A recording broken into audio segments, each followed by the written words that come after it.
Hello, my name is Johnny.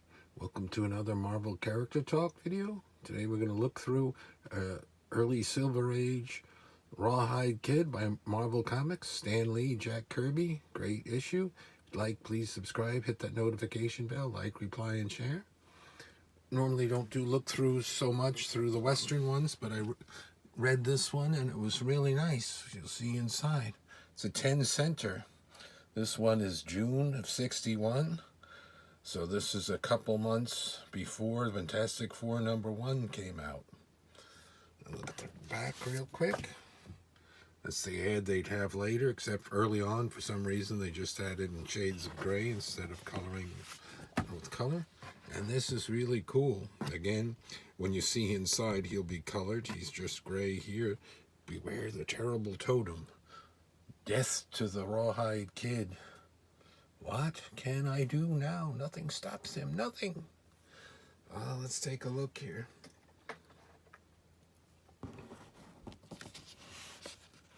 Nice cover with that brown that shades down into orangey yellow. Let's see. Information. 1961. By the time they got to the comics with the Marvel heroes, they didn't have this ad anymore. There he is. There's colored. Beware the terrible totem. And what's neat about this story is it's longer than I thought it would be. So it's like the early Marvel stories, the Fantastic Four, where it says part 1 and 2, and they keep signing Stan Lee and Jack Kirby on it. There's Stan's thing there.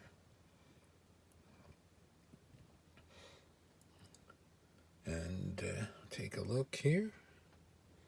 There's the Kirby and Ayers. That's Dick Ayers, the same inker he used with Fantastic Four early on, and some of the other heroes, Jack Kirby and Ayers. Nice artwork. And I'm going to give a spoiler for this story. A lot of the times things like this would turn out to be, not real or fake. Well, this is a real living totem, and you'll see how they arrive at that. Let's take a look. And another thing about this too, I just read about the Rawhide Kid. I didn't know he's supposed to be a little bit shorter in stature and thinner, and that'll play into the story, so he's not an average height or tall guy. He's a little bit smaller. So we've got some folks chasing him, the law, but he doesn't want to hurt them, so he does some real fancy shooting. And then they get away. Gets away. I'm going to chase him a bit. And he's over here.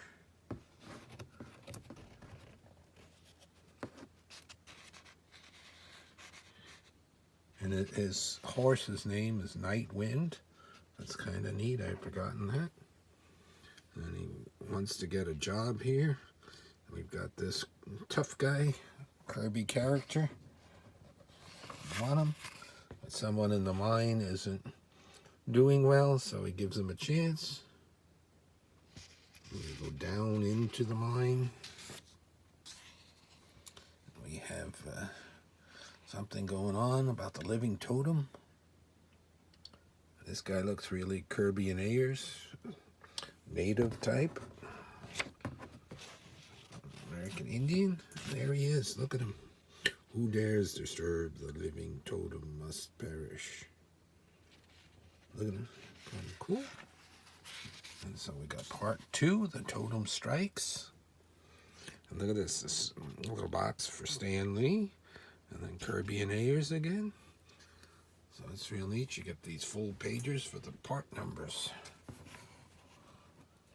Here's there. The bullets don't do anything against him. Here he is.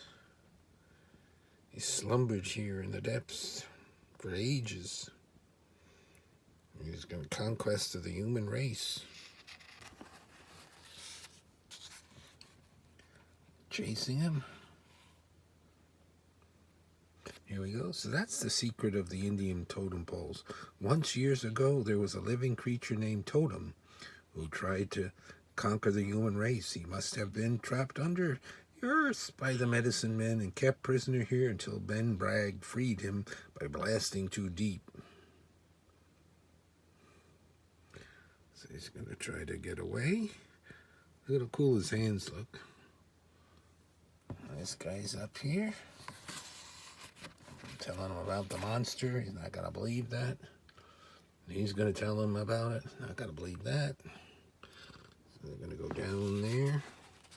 Check it out. Well, down below. Oh, he's going to almost escape. The elevator is coming. He grabs hold. He's got to protect those guys. Trapped by the Totem, Part 3, Stan Lee. Kirby and Ayers. And made it.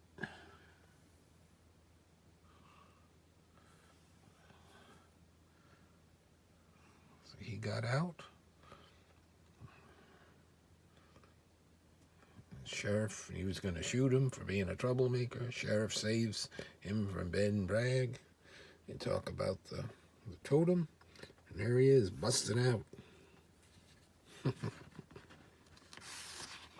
This guy's a real alien.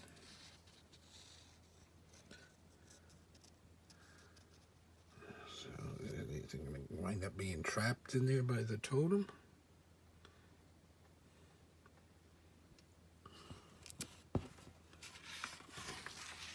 Goes on and on and on. But 4 into the totem. So he's out on his way. Gonna get to Abilene.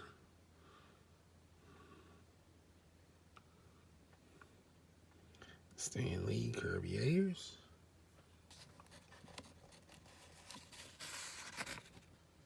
So they're trapped in there. Too small to get out. But he's small enough to get through. And there's worried he might not help when he gets out there. But he sees he's got to stop the totem, so he has to leave these fellows for a while. Catching up with him.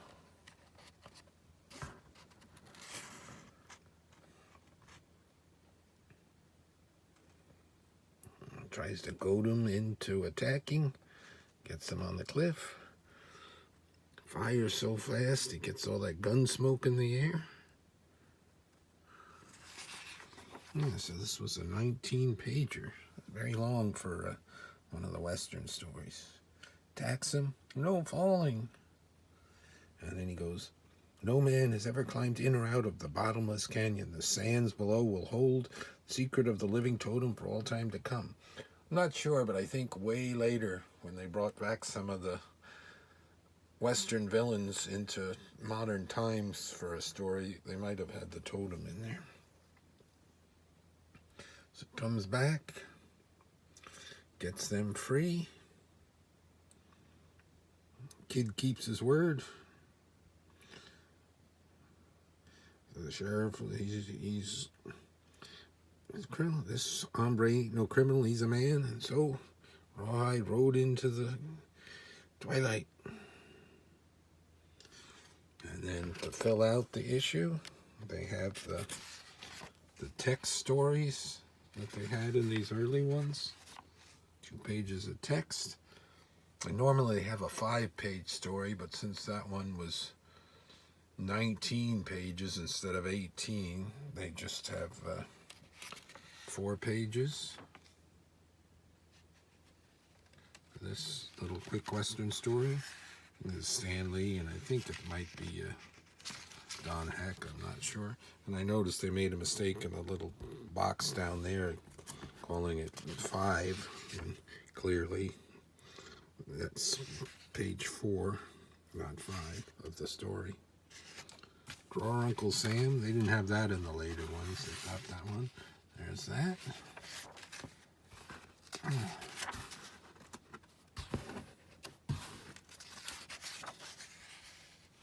So they just have Stan Lee there. They didn't have the artist sign that one.